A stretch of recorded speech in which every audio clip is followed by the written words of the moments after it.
have mercy, look at how the time And welcome goes. everybody to the Coming Home Podcast with John Allen. I am your host, John Allen. Chris, Lexi, how you two doing? Hey. Hello. Good morning. Good morning. Let's just keep the conversation rolling. We kind of already started before we went live here. Lexi, you were talking about how it's a little bit tiring at times to have to explain one's existence. Can you just continue with that thought there? People can just join us as we're running past. All right. So what I was referring to is the idea of having to explain your identity and your existence just because you look different or you're from another place, you have another culture, and it's very different when people approach you with an openness and curiosity and saying, I want to learn. I don't know about your experiences, and I want to learn how to be a better ally. It's completely different to, you saying that means you shaming me, and all lives matter. And it's a very, very, very different approach. So how do you, I'm willing to be helpful and talk about these things and have these important conversations. But if already there is a hostile world out there, I am going to put my defenses up. So I would love to have an open conversation, but let's do it in a way where I'm not obliged as a woman of color here in Norway. I am not obliged to teach the white person to understand what's happening, but I am willing to if there is an openness. I guess kind of halfway playing the devil's advocate, I could throw this out there. Okay, you say you're not obliged to teach them, but if we, minorities, people of color, men and women of color, if we don't take up that task, how are they going to learn? If we don't take up that task and take the initiative to teach, how will they learn? What reason will they have to learn? Can I answer? Jump in there, brother. Jump in there. I'll challenge that with, well, you didn't put yourselves in this position to begin with. So why should you have to dig yourself out of it? And that's a great answer. And that's actually the way I feel. I'm playing the devil's advocate here, but that's a great answer. It is. In the case of the African American community and the Black community in the U.S., it's not like you all signed up on boats 400 years ago and said, hey, this whole some great job opportunities in America back then. Sounds like a great idea. Sign me up. Yeah. And then, 400 years later, it's like, oh, let me explain to you why we're not cool with this now. Yeah. It's not like that, and the very first time I interacted with this sort of thing was actually with a queer activist. And this was back in 98. And we had started reading a lot of queer theorist literature, and this woman knew tons about it. And so I went to her after class and I was like, hey, this is really interesting material. What other stuff should I be reading? And she just flat out said to me, it's not my job to tell you. We have a library over there. And at first, because it was the first time anyone had ever said anything like that to me. Yeah. And I didn't get angry or upset. I was just taken aback. Right. And I was like, wow. And then I went and thought about it. And this was 98. This was before Google, right? And she had a point. It's like, yeah, there is a library staffed with skilled librarians. I almost didn't know what you were talking about when you said before Google, but yes, libraries.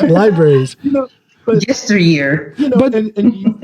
Go ahead. No, but I was gonna ask you, Lexi, where do you think that queer woman was coming from when she told Chris it's not her responsibility? What do you think stimulated that response from her? I think it's very similar. I can't speak for her. No. It's very similar to what other activists. You get fatigued. You get fatigued. Get tired. We have different ways of working. Yeah. We get tired from this. So it's something called the activist fatigue. That when you are working all the time, it takes an emotional toll because you're fighting for your existence and for your existence, the existence of your brothers and sisters and everyone that's marginalized in the different intersections. So when somebody who is in a position of privilege comes to you and wants to what feels like extracting your resources. I see. Well, it's not feels like, it is, and I will be completely honest, that's what it was the first time I did it. You know, it was like, something that will help me in my academic pursuits, and I had no relationship to that whole way of being, that whole experience. And so for me, it was just this very objectified academic question. I didn't take into consideration that it's like, oh, this is actually, a lifetime of struggle for this person, and I didn't respect that. And I didn't treat that with care. It was just this kind of like, tell me. and I think that's the small nuance that Lexi was going for in the beginning here, is that, or the conversation you were both having about, taking the conversation, having the conversation and whatnot. There is no, like, you can't write a sheet on like how to know if someone's just extracting information. It's very much the tone and demeanor. You see this a lot with the optical ally right now. It's just like, give me something pretty I can post on my Facebook so I look like I'm an ally, without having actually read Fanon's Wretched of the Earth, or Ellison's Invisible Man, or any of those things, to really try and get your head around what the challenges are. Yeah. Well, that phenomenon of being the visual ally, of being the cool, hip visual ally, that's going around Facebook right now. I've seen people, so far it's been people that I went to high school with, and I know their attitude back then. I've seen their attitude on social media up until now.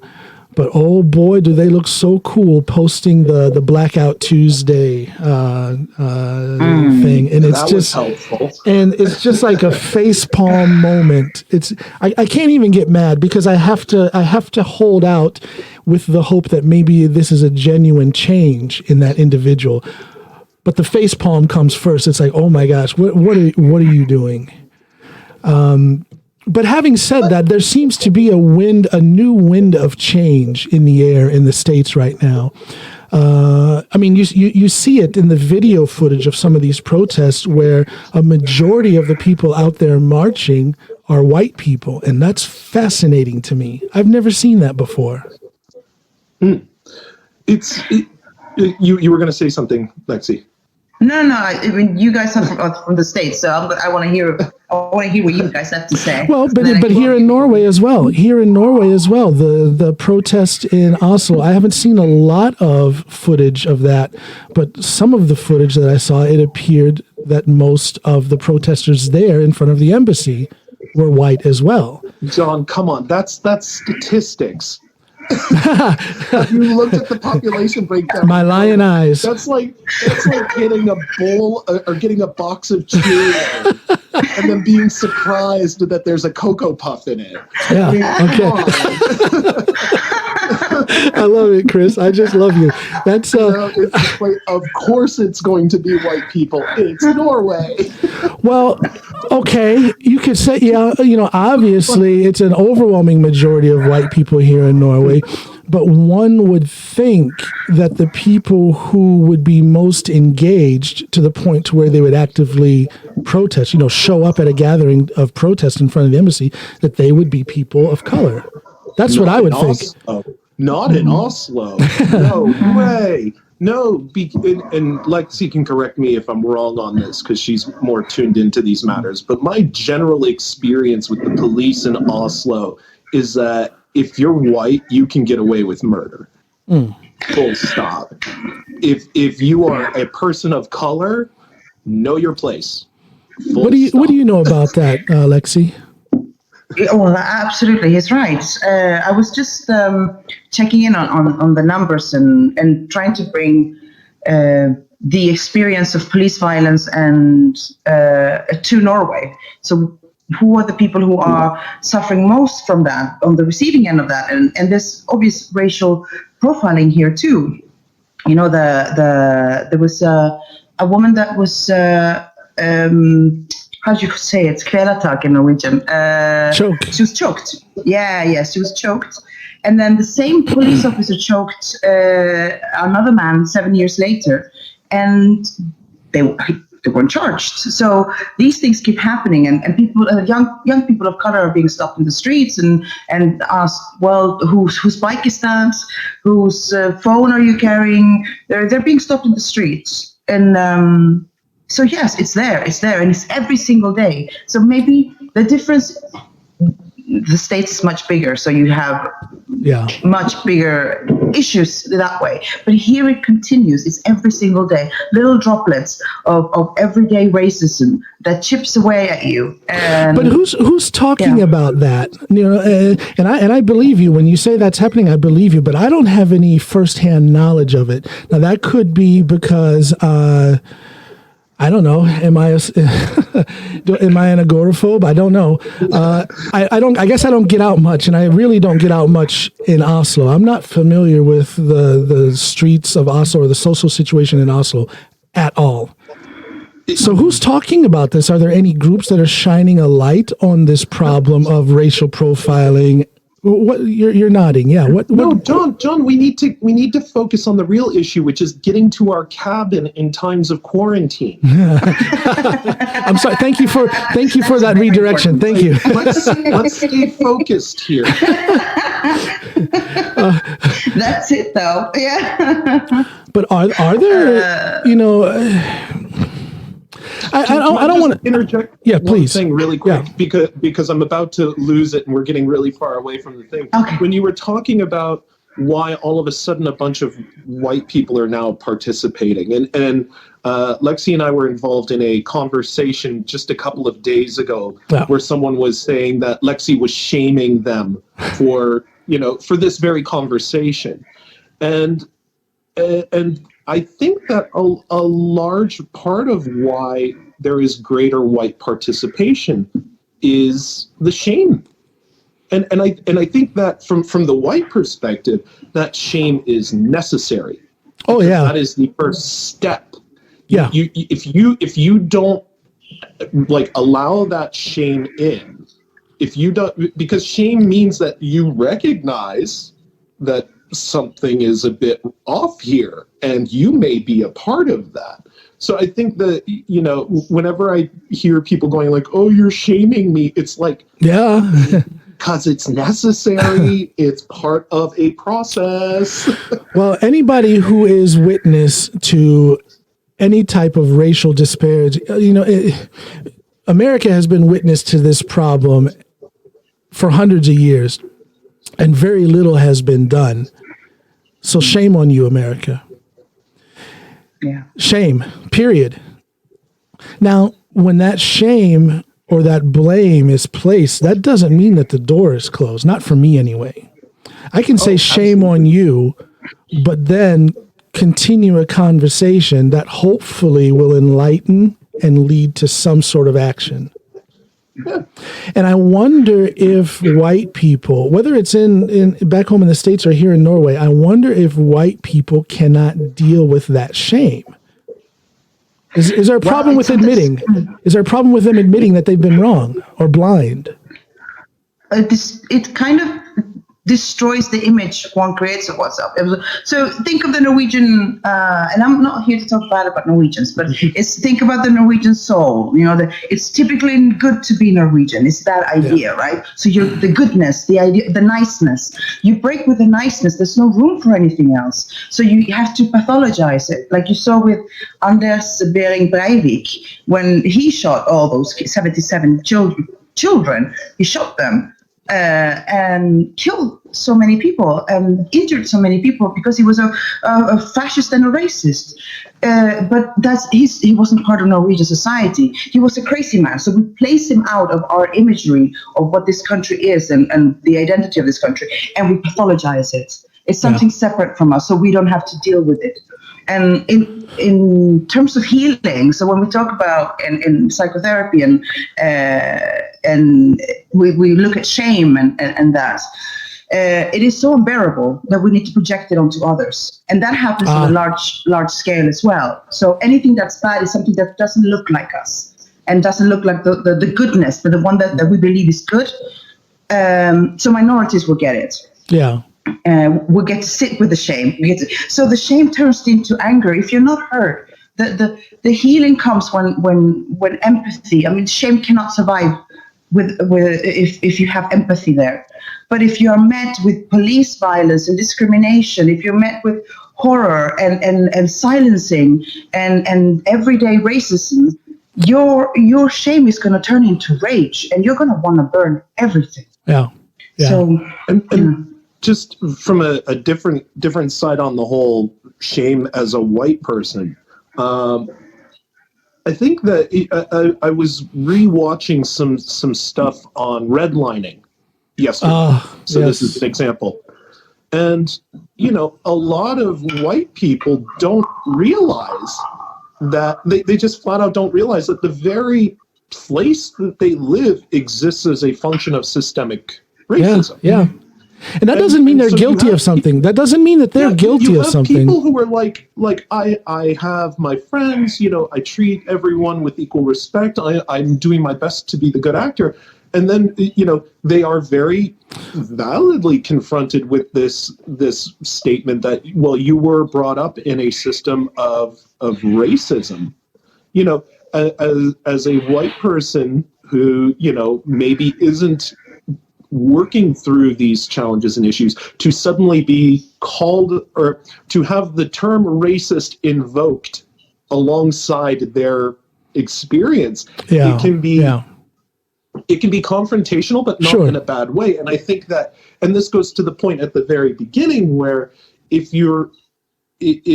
someone is bringing these things up, a person of color is bringing these things up, but willing to have the conversation about it, that opens the door. If someone's response to it is, I'm not racist, how dare you call me racist, then it's like, okay, you're not ready for that conversation. Right, But it's like, we had a joke about where I grew up, north of Boston. I grew up in the White Mountains of New Hampshire, and the joke was always, they don't call them white for nothing. It's like I sent Lexi my sixth grade class photo. And how many people of color were in that, Lexi? Still wondering. Well, so that is a fun fact. Fun fact, though, there was one person in that photo passing. Okay, a spy in your midst. So my kids, my daughter especially, people have to look twice to figure out that she's black, that she's half black. So she's old enough now where I talk to her about these things and stuff, and she has now developed a more mature sense of humor. So I tell her I'm preparing her to be a spy, infiltrate the white society, come back and tell me what's really going on out there. No, it's I think it's a sad thing that some white people, a lot of white people, go automatically into defense mode whenever the subject of race is taken up. And I see that back home, and I see that here in Norway. And that right there just shuts the door on any progress, because it's as I said in a previous podcast episode, I think it was episode 28, where I had that monologue talking about today's situation. I don't think true change will ever happen, whether it's in the streets of Oslo or in the streets of Minneapolis. True change will not happen unless we get enough white people on board. Because we've been talking the same talk. Black people, people of color, women, LGBTQ community have been talking for how long? So it's going to take that demographic of the straight white male in power to lead to any change. Am I wrong? I was just I read something today that says, well, this is in relation to feminism. I don't read before 9 a.m. Oh, well, coffee, and a little bit of light reading. So it was feminism doesn't need male allies. It needs men who will be the enemies of patriarchy. So it's the idea that you don't have to be part of our cause. Just focus on what it is that you can do to dismantle what already is. I mean, that privilege that you have and system that you're benefiting off, and just dismantle that from within. This is, going to your comment earlier, John, about, seeing what people are posting on Facebook. And as you know, I am a prolific shit poster on Facebook. You're expert, man. One of the things that I've really tried to be mindful of in posting political items at this time is not to take on the pain and the conversation of the Black community in the U.S., but instead to find the things that challenge our position, the white position of power. So that's why I'm posting things about redlining. That's why I'm trying to find things that are in a language and in metaphors that white people understand. Because if you come at them with the raw emotion of that oppression, that's going to force them into defense modus. Exactly. And instead say, it's like, hey, look, I'm as white as it gets. And here are the issues that I see as a white person that keep us all from having an amazing life. And here are the reasons for it, and here are the things that we can change. And it's, I'm really big on kind of taking the Marxist side of it, is that there are academics who believe that racism is a symptom of economic malaise. It's a symptom of class, right? That we use racism as a weapon to reinforce class structures, right? Yeah. And you see this in redlining. Sorry, I'm really big on redlining because I did a deep dive in that last night, because why not? Yeah. But all the way down to work, down to, the types of work that we make available to different people, and this is not to go into the workplace diversity conversation, because that's a whole other swamp. Sorry, that probably sounded horrible. I meant that there's a lot of other stuff to disassemble within that. But when we make things stable for people's lives, we then have room to deal with the bigger issues, right? Yeah. That maybe are historic, right? If you can if you can check off the basics, if the basics are in place, then you've got the strength and the stability to move on to other things. If you're not worried about where the next meal is coming from, then you probably actually have food in your stomach and have the energy to take a conversation. Yeah. It's sometimes it's just that basic. And I think if you have got in the U.S. we have the whole opiate issue tearing apart community. I mean, New England was one of the very first hit with the whole opioid thing in the late 90s. I remember, when I was living there, and it was already an issue.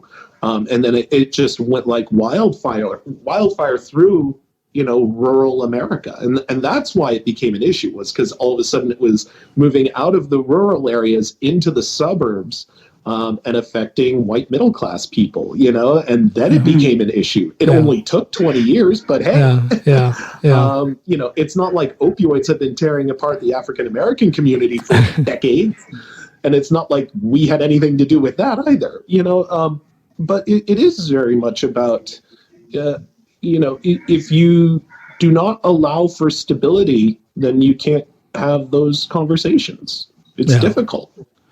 So Lexi, how would you coach people on how to open that door to dialogue? Because, we're talking about the defensive position that white people go into when it's brought up. And then on the other side of that, you have the frustration of people of color, of black people in America, who, you know, we're trying to make more people aware. We're trying to gain white allies. So you see, there's a conflict there. How do we get past that? Well, there are different ways. First of all, is the white person who wants to learn, who wants to be an ally, needs to listen. That's one of the best things you can do. Just stay quiet, listen, and then go to those places. Look for those places online, or find the people who are doing the work. And if you're on Instagram, if you just want to start on Instagram, then go look for the hashtags of the different organizations and people doing the work, and read up, attend a group, and if you're attending the group, you can ask to sit there, but listen.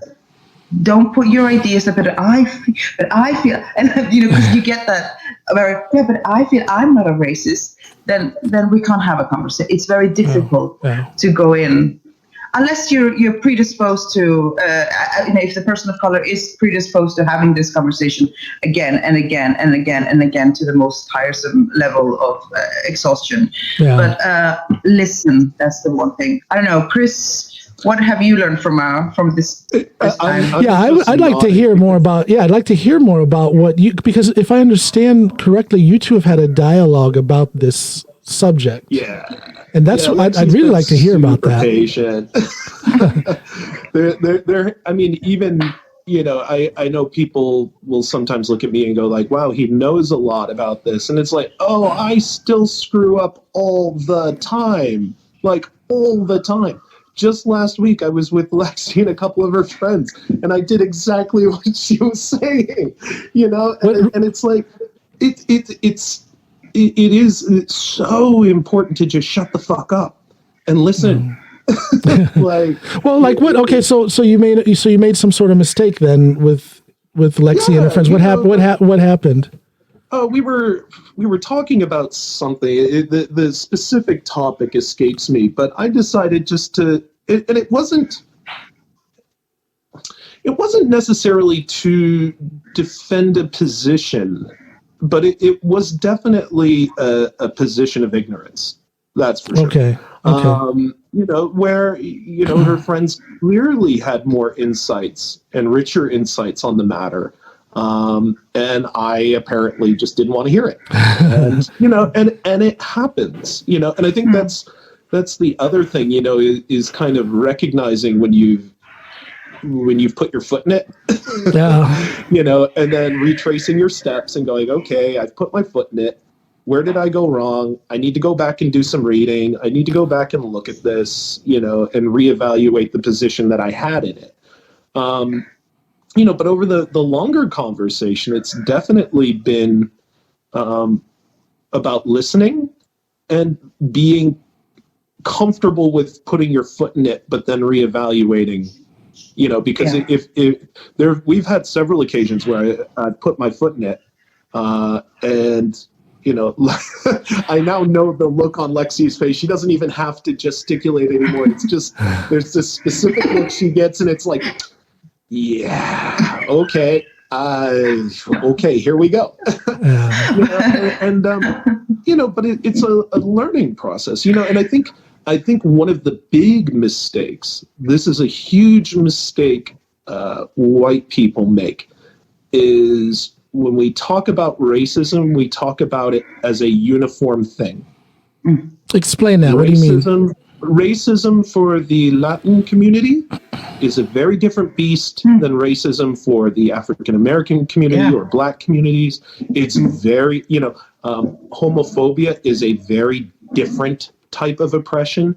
And I think that whites are, for the sake of emotional convenience, we lump them together and just go, okay, I've got my merit badge. You know, we love our merit badges, right? You know, it's like I've done the things in the Scout manual that help me to understand racism. I've ticked all those boxes. I've got this, you know, and it's like, no, you don't. no, you don't.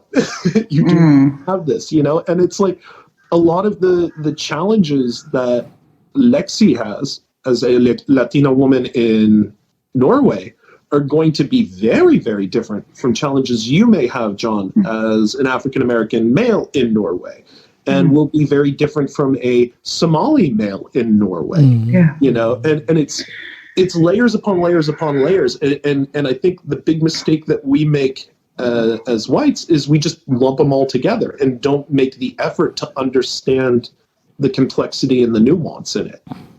Lexi, have you experienced racism on your own person here in Norway? And if you have, how have you dealt with it? Oh, it's been constant. I mean, it's like what I was explaining before, the everyday racism, where your opinions are silenced, your experience is not validated, and so you are. Because I grew up here. I came here when I was very little, so I grew up here, and I would get comments in school. The teachers would have. Okay, I can give a concrete example. So many. So if I can give a concrete example. Lexi, just don't get so excited about things. Okay, I was like, yay! No, but that's your example right there. Yeah, absolutely. Yeah, don't get excited. Don't participate. Like, for instance, like dance. I love dancing. That gave me joy. Yeah. But then I wasn't allowed to participate in more dance competitions, because then I wouldn't give the other kids a chance to be part of it, because you, and then the explanation would be, well, you're a Latina, and Latinas, they know how to dance, so let the other kids dance.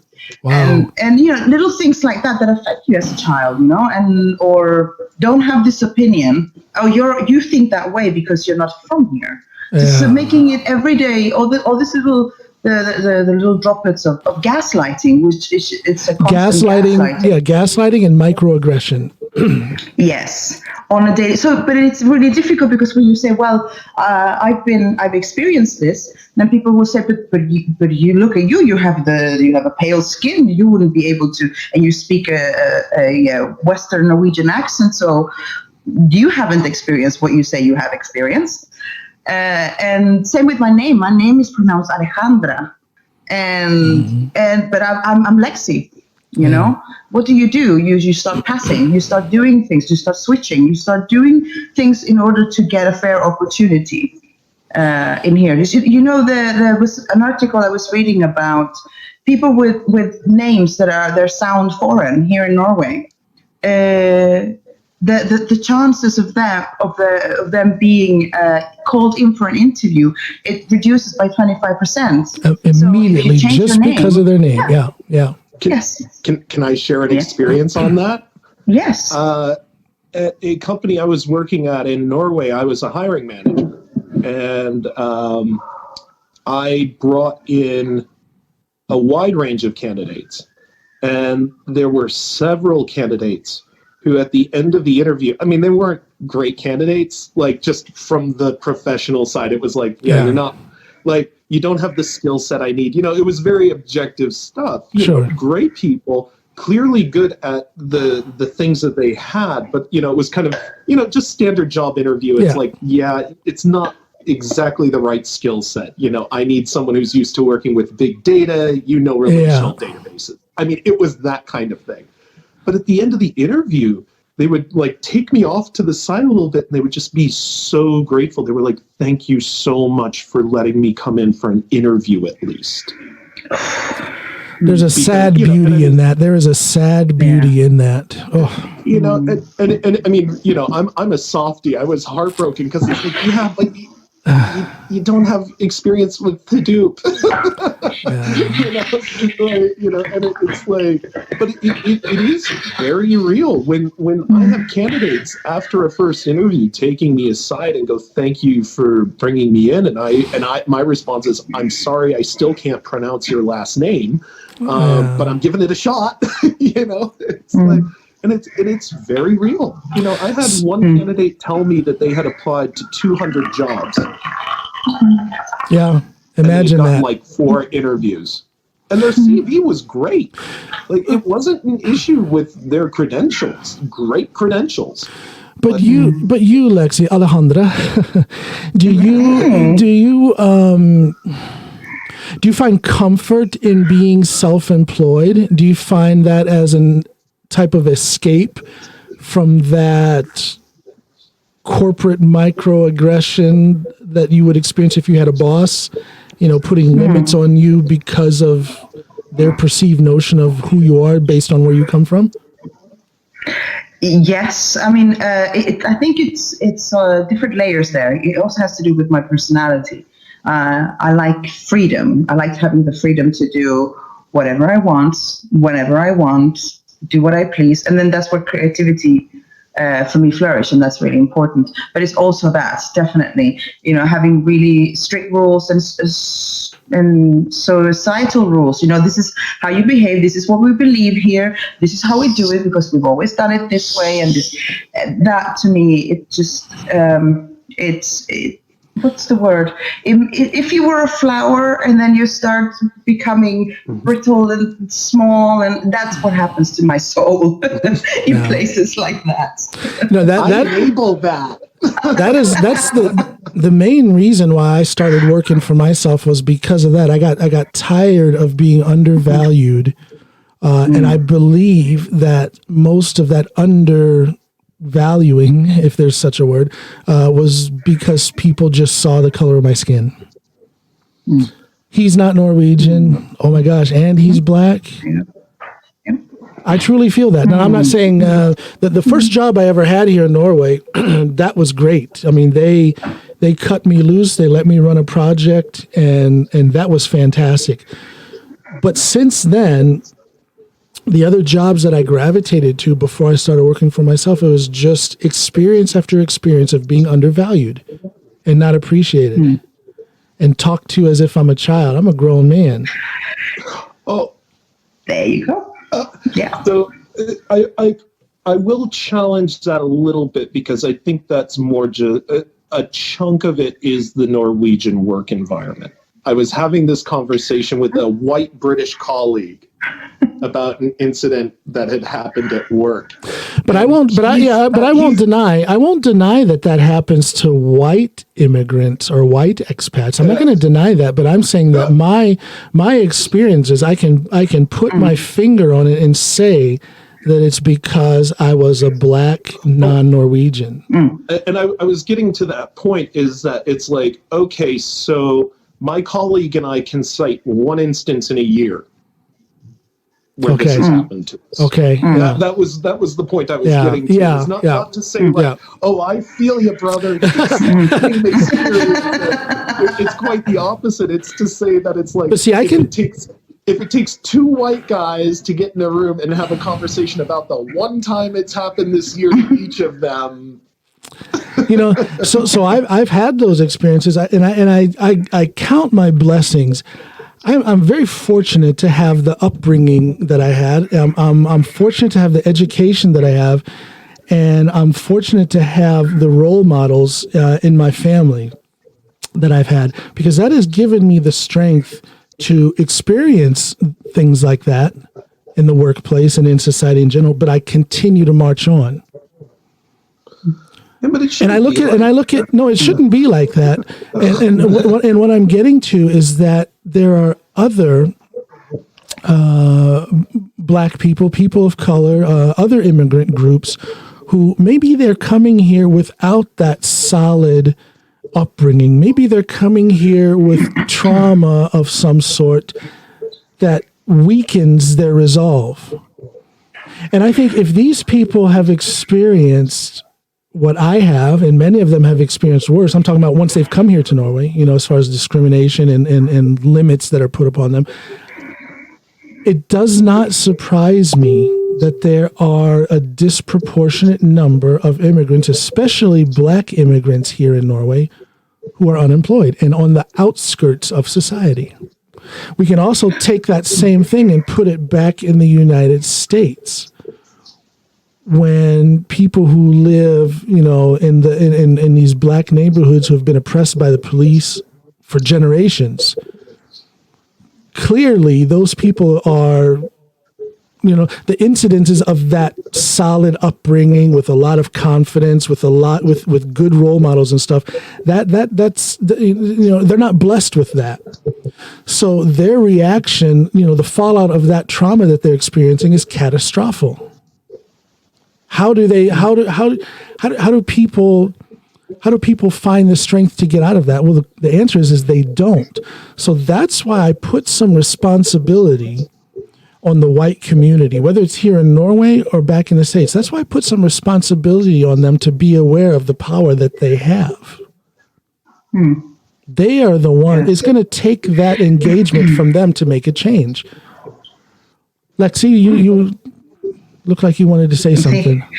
Yeah, I'm thinking about, again, bringing it back here to Norway and the experience of people coming from different places, from war-torn areas. Yeah. And I'm thinking of your family. For instance. But the thing that happens here is that when you come here, you immediately place in a category. And instead of looking at the resilience that the person already has built, or the riches and the resources that the person already brings, it is no. You belong in this category. Yeah. Stay in your lane. We are here because we are receiving you, and you learn Norwegian A, Norwegian B, and you be us. You forget who you are. Leave your stuff behind and become like us, but you will never be like us. Just remember that too. So you're staying in this limbo, and that it's even worse. Sure, it's even worse. So in terms of if you're working for people who are going to be working with refugees, working with people from other minorities, is to have that same kind of curiosity. Listen, I want to learn about your experience and how you see the world. Because Norway is in the center of the universe, so there are lives and there are experiences happening all over the world. I am curious. What do you bring to the table? This is what we can bring to the table, and together we create a something different. But there isn't that. It's the idea of integration, but it's not integration. It's assimilation, and assimilation is a segregation of your spirits, basically, because you cannot be part. Yeah, you have to fake it. Yeah, fake it to be here. Yeah. That doesn't work for me. I can't do it. No, me neither. and from where I sit in corporate Norway, it is a constant fight that I take to bring different voices in the room. Okay. And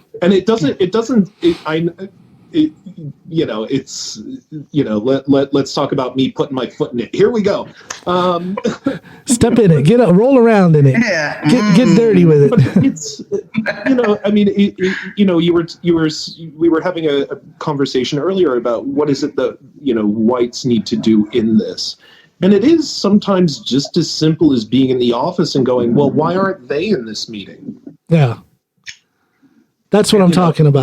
This is their project. They're working on this. Why aren't they in this meeting?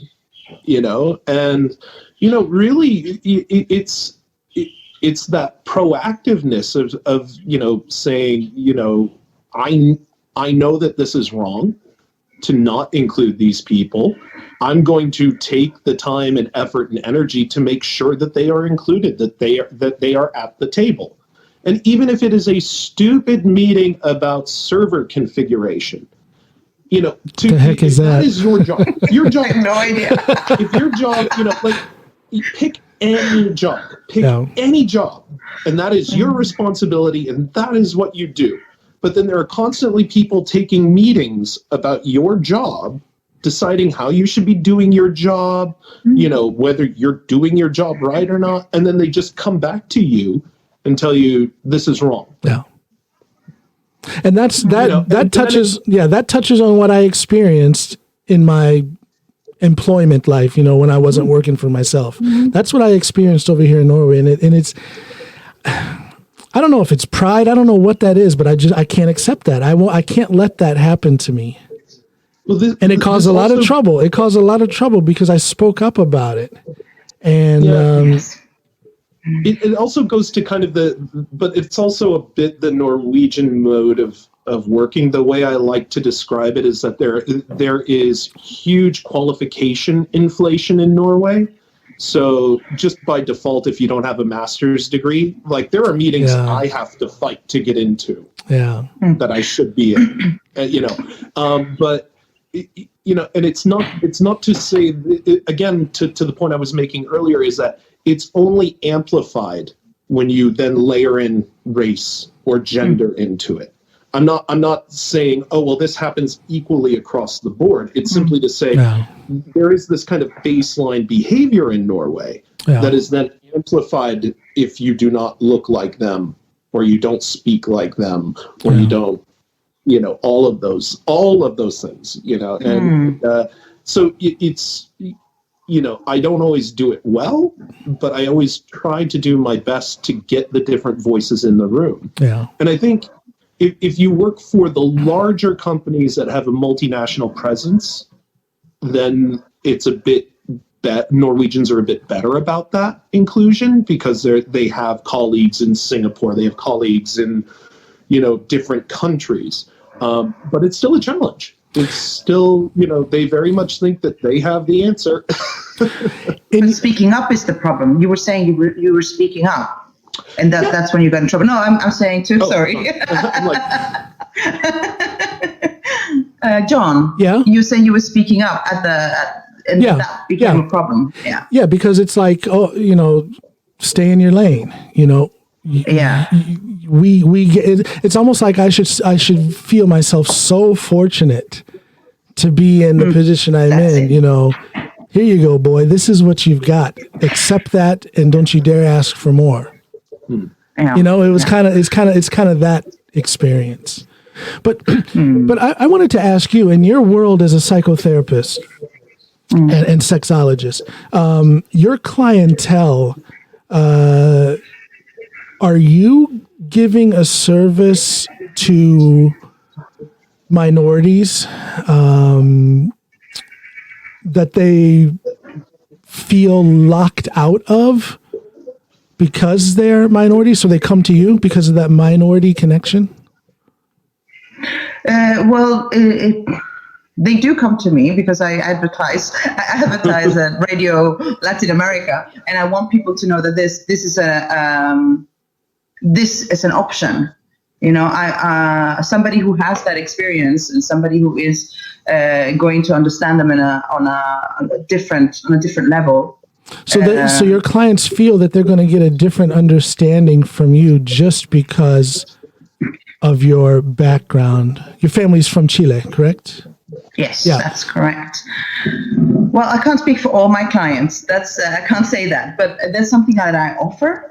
It's something that I offer, and I know that as well as somebody who has been in therapy and goes to therapy, is that when you are met with somebody on the other side that sees you and you can trust that your feelings are going to be held in a safe manner, and it's not going to be, you're not going to be reliving the silencing, the minimization, and all those things that are part of the process of growing up here and not having your feelings and your experiences validated and recognized.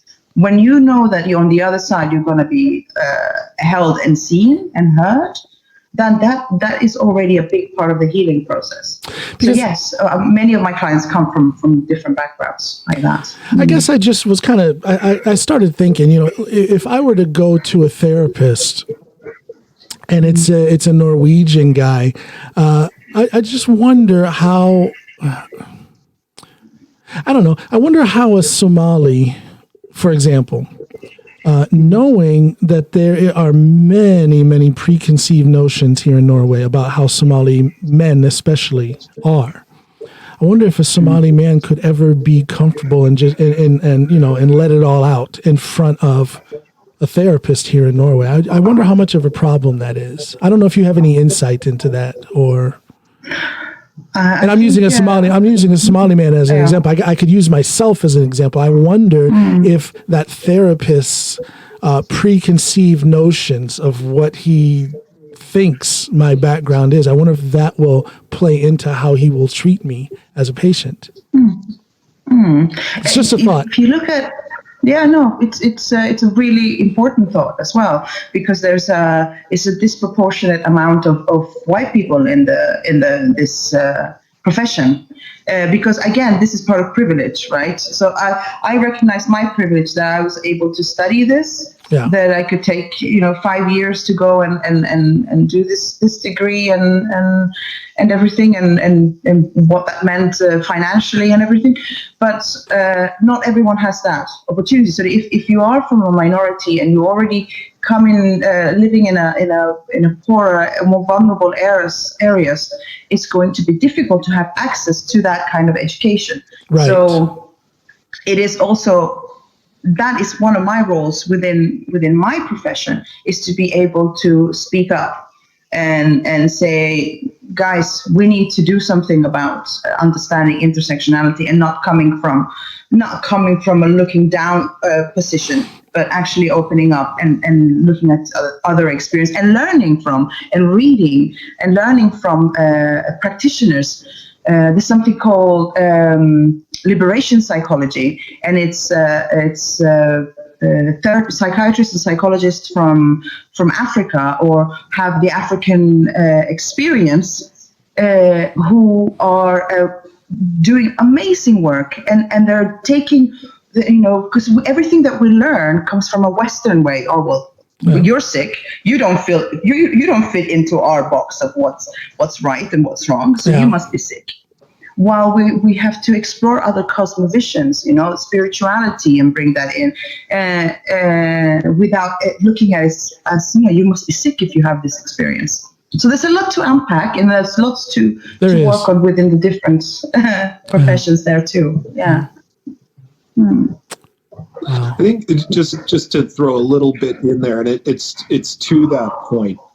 In my experience, finding help here, and it's more to the point of what you've experienced as a practitioner. I'm guessing that if your practitioner has never interacted with anyone who's had the experiences that you've had, it becomes very difficult for them to treat you. And I guess there's not a doctor out there for me then. Yeah, exactly. No, but the only metaphor I can come up with is you don't go to a podiatrist when you have cancer, right? Yeah. They specialize in, podiatrists specialize in feet. That's what they know. If you've got lung cancer, they're not going to know what to do with it. Right. And so it's, so we then run into this problem where if we're talking about, the mental health of a society, and all you have are podiatrists, how can you help the overall mental health of a society if all you've got are podiatrists? So that sounded very weird, I realize now, but because podiatrists are not trained psychologists. I keep thinking about what you were saying about discrimination in Oslo. I guess my attention has been so focused on things happening back home. It's breaking my heart to see everything that's been going on back home. And again, I don't have that connection to us. I don't know anybody there. Hey. I mean, let me rephrase that. I don't know anybody there that I relate with on a daily basis to where I would get that information that things like that are happening in Oslo. But when you say it, it's like, yeah, of course those things would happen. I mean, it's already set up. The stage is set for those kind of things to happen. Who is doing anything about it? And is it fair of me to say that they maybe need to do a better job of turning on the megaphone and the spotlight so that more people know what's going on? Because I hear no protests, no land-wide protest or discussion even about things like that in Oslo. Oh yeah, well, this is so interesting because the different organizations working in different ways, and you have Antirasistisk Center, and they have a center where they help young kids. So the focus is on the young kids, but it's all very much going back to the other topic we were discussing earlier about how do we work? How do we turn them into Norwegians? Is that what we're trying to do? Or are we assimilating them? Or are we looking at what resources are there? I'm not saying that Antirasistisk Center is doing that. I'm just saying that this is it's a bit of a theme of organizational work in Norway. So when you create an organization to an NGO to create awareness around these issues, you have a set of rules, and so it is difficult to stand out and to do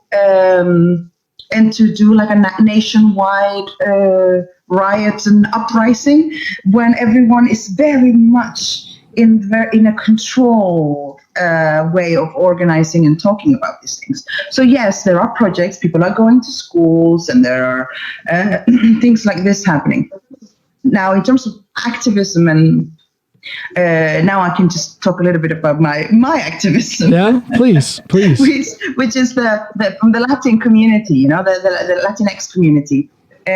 We stage performances because it needs to catch people by. It needs to shake them off their comfort zone. Can I interrupt you? Can I interrupt you? Yeah. You said the Latin community, and then you said the Latinx community. X, yes. What's the difference? Yes. What's the difference? Well, the difference is. And I'm sorry to interrupt you, about that. But you said that actually in the earlier podcast episode I had with you, and I meant to ask you to talk about the difference between that. So yeah, that's why I'm asking. Yeah. So in Spanish we have the feminine and the masculine when we talk. So we say Latina and Latino. Yeah. But when we are we want an exclusive language. So to include everyone in gender non-conforming and queer, and so we put an X at the end. Okay. Yeah. And it's Latinx. Yeah. Okay. That's it. So we are inclusive in intersectional in our thinking and in our work. Okay. So it's the Latinx community, and yes, we are women, but we have the transgender community. We have everything within our. We want representation, basically. So the Latinx just encompasses all of that. Mm-hmm. Okay. Yeah. Yes. Yeah. Okay. Yeah. So it's the element. The idea of activism like this, for people is to use, for instance, what's happening in the U.S. now, and people having wanting to go out in the streets here too. It's an opportunity as well to put the light on. Yes, it's absolutely horrible what's happening in the U.S. And look what is happening here too. So we need to take those opportunities in a way to be able to shed a light on the experiences of outsiders, of the marginalized people here. Take people out of their comfort zone, and it's a challenge. Yeah, it's a challenge to take people out of their comfort zone. Lexi and I were disagreeing about this the other day, but now I understand where you're coming from with it. So thank you for explaining. You said something about here in Norway, maybe it's part of the assimilation thing. People have kind of taken it upon themselves to call you Lexi. So that's not a shortening of your name that you asked for. That's the name that's been placed on you, or am I misunderstanding? In the UK, actually, when I lived in the UK. How do you feel about here, that? I'm okay. I mean, it's a way for me to play with different parts of myself. I was Alex for a very long time too. Yeah. So I know you're looking at me weirdly, but no. Let me explain. It's intriguing. I think like this early in the morning. So.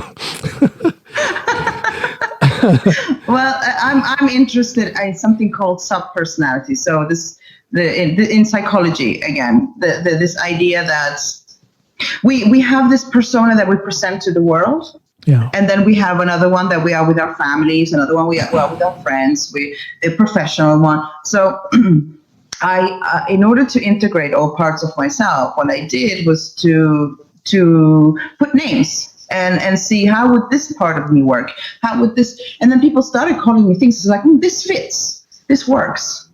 And then I did an experiment on it. How would I be treated if I was called Alexandra? And how would I be treated if I was called Lexi? And as Lexi, I get so many benefits. And this is privileged because I can pass as Lexi. I can just, she's Lexi. And it becomes part of me. I am Lexi. Yes, I am. But I'm also Alexandra. So, But which do you prefer? Do you have a preference? No, I like my name. I like my original Alexandra, my original name. But when it comes to working professionally, and I think this is, I have to admit, this must be my assimilation, my fear of exclusion. I think I prefer Alexandra or Lexi when I'm working. Yeah. Okay. Definitely, because it takes away my opinions will be heard. That's the thing. See. My opinions, yeah. I wonder if we're doing therapy early in the morning. well, tell me more about your mother. well, then I guess you don't want to go there. I guess your statement stimulates me to throw a question out for myself, a rhetorical question out there for myself. Mm-hmm. Would I be heard more if I let people call me Jon instead of demanding that they call me John?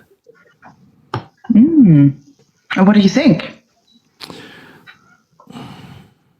I would probably be heard more. I'd be heard more if my name was Bugge Svartesen. But the non-Norwegian speakers may be wondering, what the heck am I talking about? But yeah, no, I'm sorry. No, but I would probably be heard more, but I would be breaking from an aspect of my personality and of my resolve and of my identity that would cheapen all of that. So that's why I insist that people, if someone calls me Jon, I will correct them, and not with an attitude, but I will just correct them. There doesn't need to be any conflict about it. There has been conflict because I've actually had people, I think I told you about this, Lexi, that there are people who demand, you live in Norway now, you better integrate yourself and accept that your name is Jon, and I don't have to accept anything. Hey, do you want to know what the pinnacle of privilege is? No one has ever expected me to finish my Norwegian courses. What? Yeah. I haven't either. I went to Norwegian classes for 3 days. 2 days actually. 2 days and half of the third day, and I quit. Like my first job paid for some Berlitz classes, and all I walked out with was how to say I have a toothache. It's. But how is your Norwegian though? It's very bad because is it? Well, I split my time between Oslo and Gudbrandsdalen, right?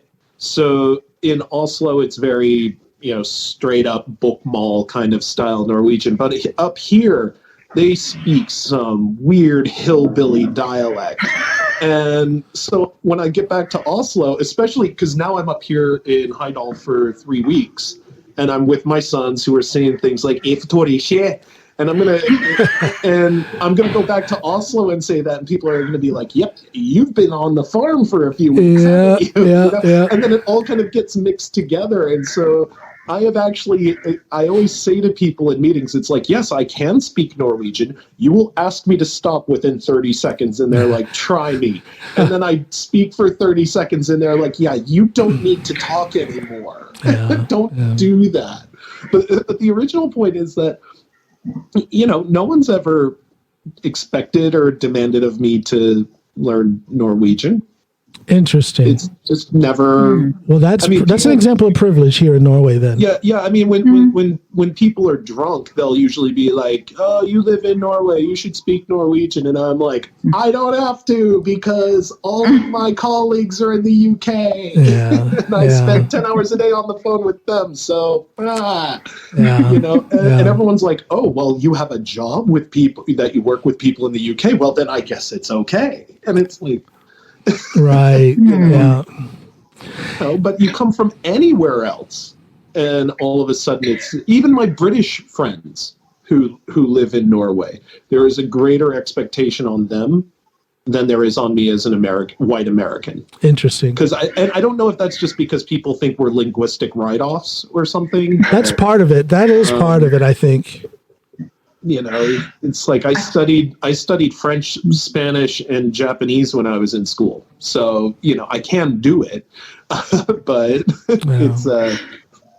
I think there's an admiration. I think Norway admires the States. There's a cultural god.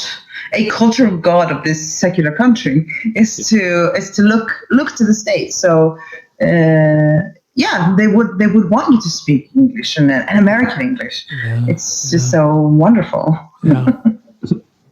It's a thing. It's a thing. I should go back and relearn Spanish. I was fluent in Spanish. I used it daily at my job as a police officer back in the States, and I was fluent. And then the more Norwegian I learned, the less Spanish I could remember. And I truly wish that wasn't the case, because it was a beautiful language to be able to speak. Yeah. Oh, well, I think so too, but you're biased. We got to practice then. Yeah, I should hire you in for some coaching here. Absolutely. En español. En español. No, but that whole identity issue, that's interesting, Lexi, that you've kind of compartmentalized it, and you have your Lexi persona, you have your Alex persona, your Alexandra persona. That's an interesting thing. I can see where that would serve you well, but for me, that identity thing is so. I don't know. I guess identity is important for everyone, but there used to be a time where I would go into defense mode about my name. People would call me Jon, and it would be really no discussion. I would just jump on them. Hey, that's not my name, and now I just calmly correct them. So that was a period of growth for me to be able to handle that and not take that as an affront to my personality or to my identity. I mean, in philosophy, at least, you also have, within identity studies and the areas that I was working in around semiotics, which is the study of sign systems and iconography and representation. So you get into the whole postmodernist thing as well. That, fundamentally identity is just it's a dynamic system of signs, of representations of things. And it changes. Every conversation you have with another person, you change. Every interaction you have with a physical object, you change. It's why we swear at chairs when we stub our toe on them. Our relationships with things are very dynamic. And so who I am with my colleagues is a very different thing from who I am with Alejandra or with you.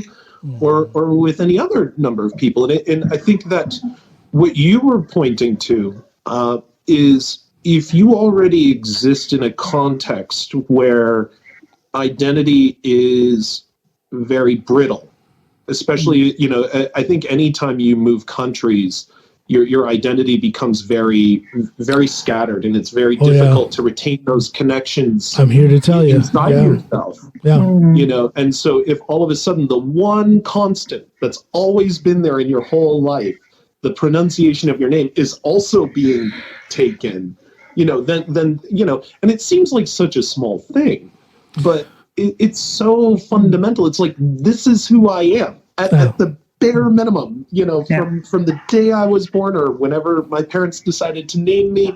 That's who I am. And if you take that from me, then what am I?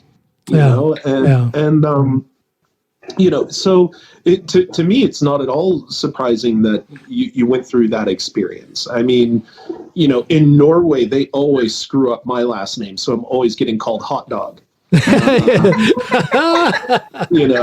Or sausage, and it's, which is a funny thing. I can live with that. Sure. I'm just like, you want to call me sausage? I'm cool with it. Let's roll with that, because, I have this experience because in large corporations, when you are doing your paperwork, you have to put your legal name, and then that just gets pumped into the machine, which then prints out your name card, your business cards. So now all of my corporate things have my full name on it. And I'm like, there's only ever been one person in my life who called me Christopher Scott, and that was my mom, and that was when I was in trouble. So I'm walking around the office and people are like, Christopher, I'm like, what's going on? What do I do now? So it's an education for people. It's like, you can just call me Chris. Like, we're not royal here. You, Lexi, do you feel detached from your Latina roots in any way, living here in Norway? No? Oh no, I live it every day. I have my friends, my activists. They're all Latinx and completely tuned in and turned on to that. It's part of who I am. It's part of how I dress, how I think, how I it's all very much part of me and what I embrace. I embrace the Latinidad, the Latinity, the how we experience as a culture, how we learn to experience life. Definitely. I mean, how we move, how we enjoy. The thing about pleasure, the same. Everyone has the capacity to do this, of course, but it's very prominent in our culture.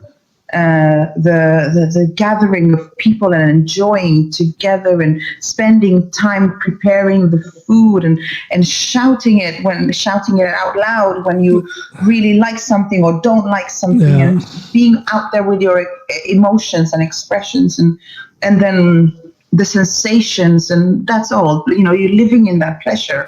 So you don't feel stifled. You don't feel stifled or compressed in any way. You let it out. You live your Latina self. You are Latinidad. It's there. Yeah, it's there. But I mean, it does feel. I am met with that part of society who goes, shh, calm down, be quiet, and just don't, like Chris was saying, don't get too excited, like that example. But I do it anyway. So I put my flowers on my hair, and I just walk out in the street full of color. And any negative listening to music, any negative consequences because you just kind of live it? No, nothing. No, it's because you embrace it. When you embrace it, people have no choice. Yeah, you're lying a bit. Wow. Oh, about the Nazis? Are we talking revealed. about the Nazis? Well, you've got the Nazis. Okay. You've got the cat callers. Oh yeah. You've got I never see Norwegian women getting catcalled. Just saying, just putting it out there. What's happened with the Nazis? Oh yeah. By the way, the Nazis. Hate Illinois Nazis. They're the worst. So I've been part of a feminist movement, a Latinx feminist movement here, and we've organized a few flash mobs and events and marches, and Nazis turn up, and they, with their threatening symbols and coming at us and shouting things at us. So yes, that happens. And now, is this when you've been in Oslo? Is this when you all have been gathered to protest something, or is this just in your day-to-day life, walking in the streets? Or No, this is when we've gathered to protest the Nazis, at least. Yeah. But they're taking pictures of us. So they've been following us, taking pictures of us. They took, they followed one of the girls from the movement. They followed her to the train station and started hurling abuse at her. Have you had to ask for police protection? Not yet, but we did contact the police for that. Yeah. What was the police response? Well, they took that person and they had seen him several times, so they were actually following him. But it's part of this is what happens. You accept that as a byproduct of the activism. Well, I don't accept it. Okay. I don't accept it. I'm just. Are you afraid because of it? I try not to be. I try to let it to give me more energy to keep doing this. Yeah. You know. Yeah. That's what I use it for. It's like, okay, these bastards that are out here. Well, they won't get my voice. They won't get my body. They won't get anything. That sounds so ominous. I was followed by Nazis. Nazis were taking my photograph. Yeah. Well, it's very interesting because it sounds stronger when it's said out loud or where somebody else says it back to you. Yeah. And that's the important thing about witnessing. And then going back to the idea of having a practitioner, having a therapist who sees you. Is that your experience is validated? Otherwise, you minimize it yourself. Oh, well, Nazis were following me and taking pictures and photographs of me. But when you say it out loud, yes, it is a big deal. Yeah. It is. Yeah, definitely. I see you nodding there, Chris. Well, it's the reason I'm nodding, at least from my perspective, is that. The first few times where I was hearing about, friends who are people of color who are having these interactions, right? There's always that initial disbelief because it's not part of, I never have that happen to me. Certainly you're being ridiculous here. This never happens, because it sounds outlandish, right? It's like, come on, I thought we beat the Nazis in 1945. It's like, I thought we were done with that. Because, no, I'm sorry, go ahead. I think that as you have more conversations with people of color and you just sit and listen, that's the other key thing. You sit and listen to that experience. The more that you hear that it happens, the more you understand that it is a part of people's reality. And this goes to, without making it too academic, this is the whole process of semiosis, of taking a one-off incident and having it become something that is consistently represented and understood. And this is how you come, the simple example is, how do you come to understand the color red?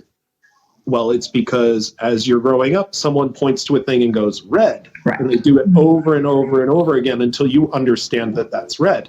Now, the irony in that is what I understand as red is going to be different from what John understands as red and what Lexi understands as red. We only have a general consensus of what red is. And so if you only ever once in your life meet someone who says, yeah, I've been followed by Nazis at a protest, they're going to go, yeah, sure. Yeah. But the more you hear it, the more you interact with people, and the more exposure you have to those realities, the less it becomes this one-off, like, sure, to, oh, okay, this is genuinely a problem. And I think it's easier, and going back to way back in the conversation about white involvement in this, is with the one of the good side effects of the internet, and one of the initial hopes of the internet was to bring people's experience together. And I think that as you've had the commoditization of video and photo, that anyone, anywhere, anytime can produce that evidence, it becomes much more difficult to deny. I mean, obviously, you have the rise of deep fakes, but that's still a year or so off. Well, I wonder if the protest would be as large as it is and as effective as it has been back home in the States if it wasn't for COVID-19. And so many people are unemployed, so many people are sitting at home, and they saw that footage. So it brought it home to more people than any of these previous incidents have ever brought it home to people, because people were home and they saw it, and now they're galvanized.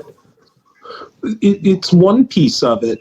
I think the another piece of it is everyone is in a lot of pain right now. Yeah. So it's not a big reach for people to go like, I'm in pain. That's pain too. We have collective pain. It may not be the same pain, but there's just a growing frustration.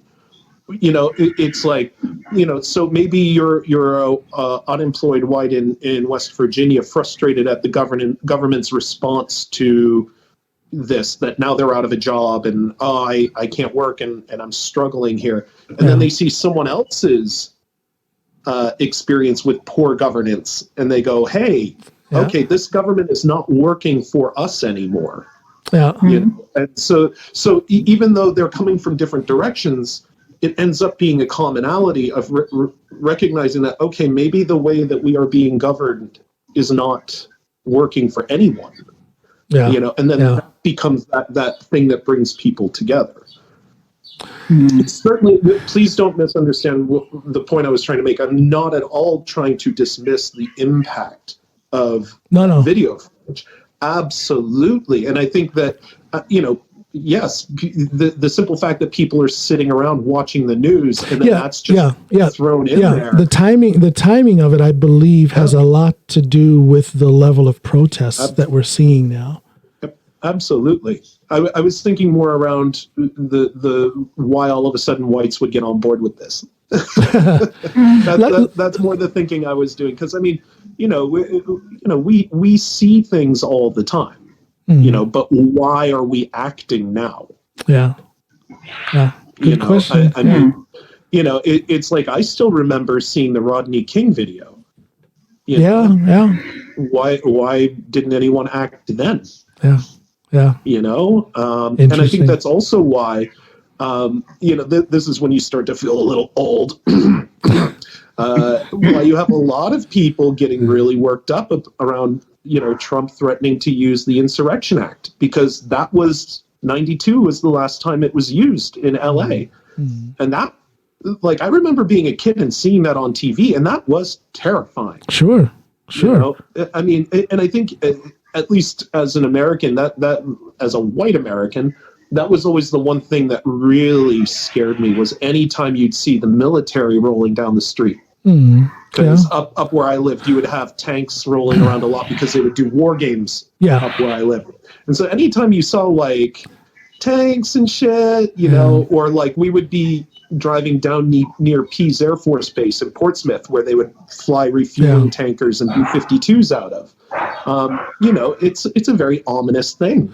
If you start seeing American boots on American soil, that's... Well, I remember the Rodney King incident and you know, and then the idea of the military coming into the streets of Los Angeles. I was active duty in the Marines at that time. And while it wasn't a scary image to me, it was a very strange image. I couldn't imagine being an active duty United States Marine and then being in the streets of my own country to potentially use force against my fellow citizens. That's just not, I didn't feel like that was the mission of the military. So I understand that provision. I understand that it's there, but I do believe that clown in the White House today is throwing that idea around in a way. It's too cavalier. He's not putting any thought into it. He's not putting any thought into the impact of something like that. It's a dictatorship. I mean, he speaks like a dictator, and my wife says that all the time. He wants to burn it.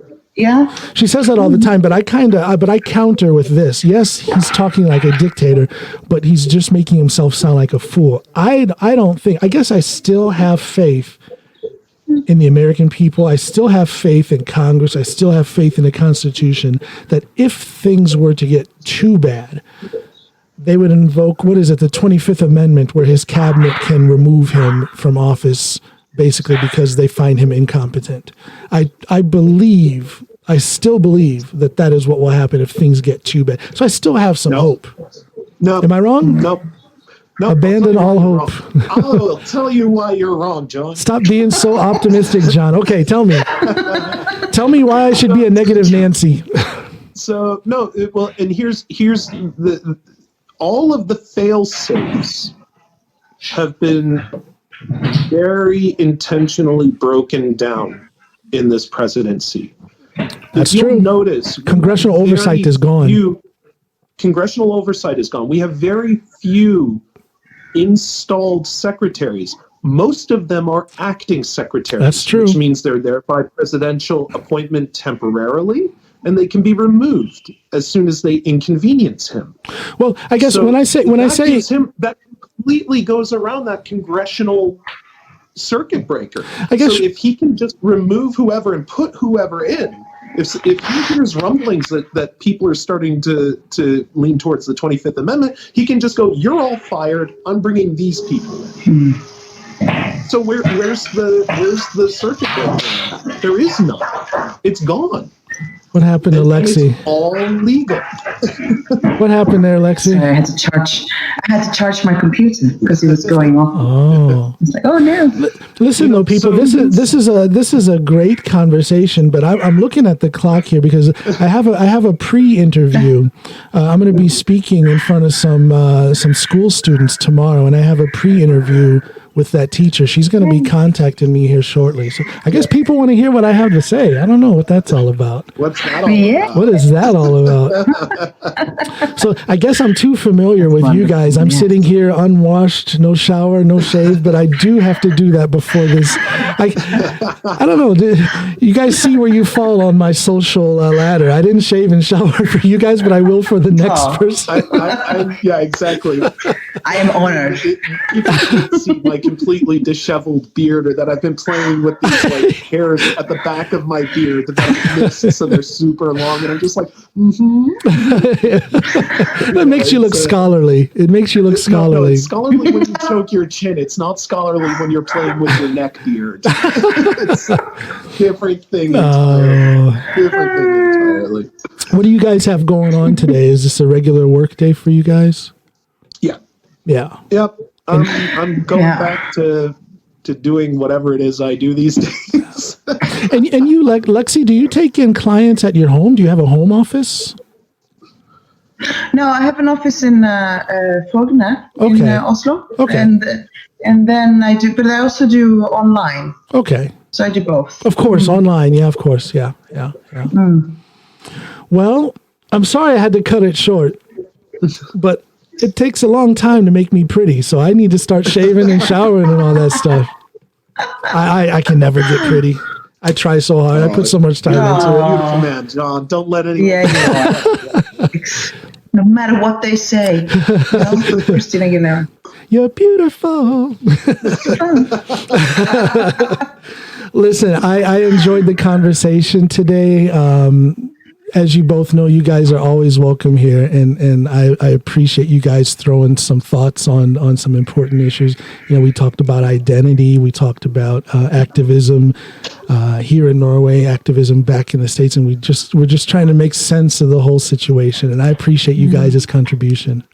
Oh, thank you. Thank you. I just want to drive this one point home. Yeah. Is that the most important thing you can do as an ally, because that was sort of where we started. Yes. Is just shut the fuck up and listen. Very well stated. It's like I know everyone's circulating books, and it's like, oh, you should read and you should, contribute and all of this. It's like, but if you can't do any of those other things, just listen. This is the cheapest, easiest thing to do is shut up, listen, and go into it with an open mind and accept that your experience is not going to match that.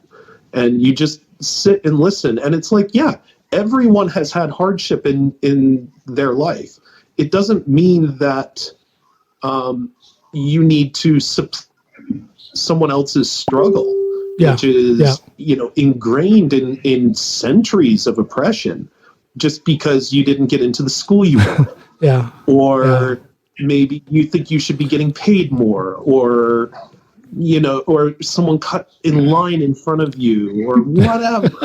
It's just like, get over yourself for the 5 minutes it takes to listen to someone else's story, and try and understand that it's more than just that one story. It's a never-ending series of stories every single day. And imagine what it would be like if every single day you white guy got cut in line at Starbucks every single day. It's a consistent microaggressions. Like, the extent of the oppression. Right? It's a consistent microaggressions and micro racism under the surface, but that you were talking about, Lexi. Yeah. Yes. So listen, and then look around your environment and see how many people that are different to you are in your environment, and then what can you do to include them in the conversation. Yeah. Let's round it off right there. I need to go get pretty. Go get yourself pretty. But thanks for doing this episode, both of you. Okay. Thank you. Thank you. And thanks to everybody for listening. Bye, everybody. I'm coming home. I'm coming home. Yes, I am. Yes, I'm coming home. I'm coming home. Yes, I am, my Lord. Oh, my Lord. Lord, I'm coming home.